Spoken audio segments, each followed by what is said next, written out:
يستاهلها، ولكن مهما كان هذا ودي بالبطوله اكيد. كيف البطوله كمان؟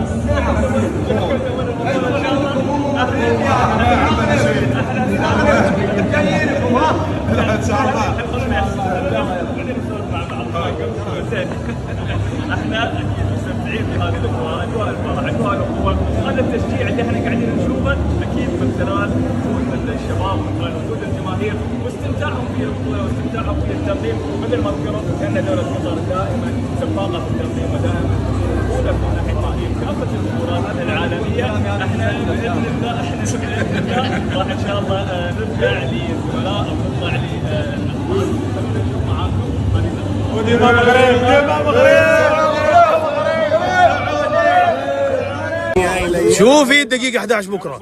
والله بكره في مجزرة. كيف الحال؟ شو العنوان؟ اللي بكره راح يصير ما شفتوه بالتاريخ. الصوت يصدح صدح ان شاء الله. بكره من تفضيل الاجل الاسميه ان شاء الله يا رب. يا الله يا رب.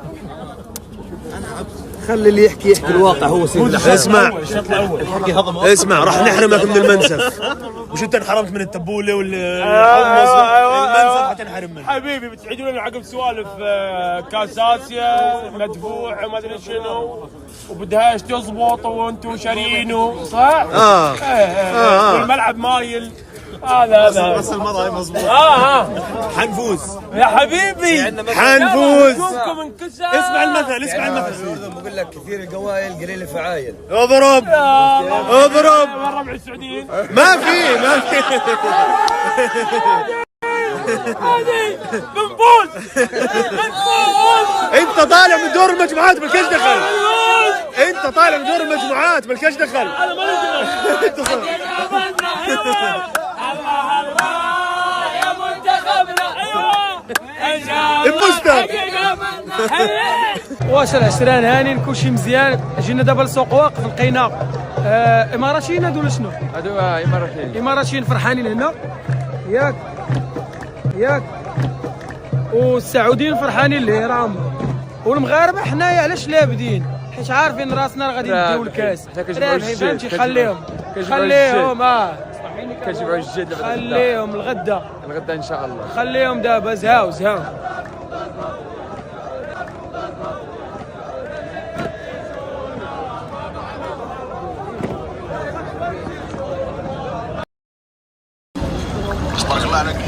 خير بالنار دام صباحي مزيان ياك مالح شايف هو اللي جاب واه برشطه كل شيء هو يصحى مالح وي ومع الطون ما شاء الله. بسم الله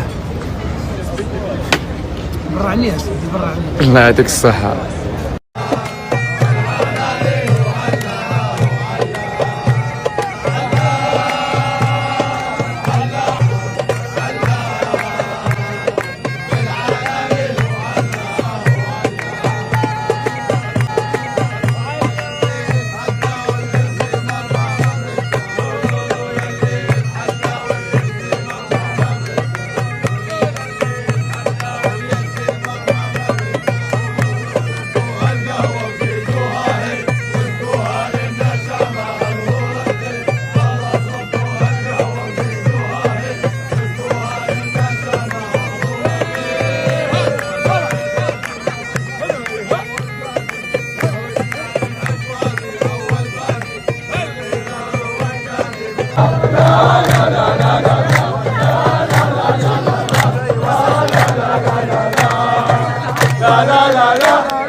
لا لا لا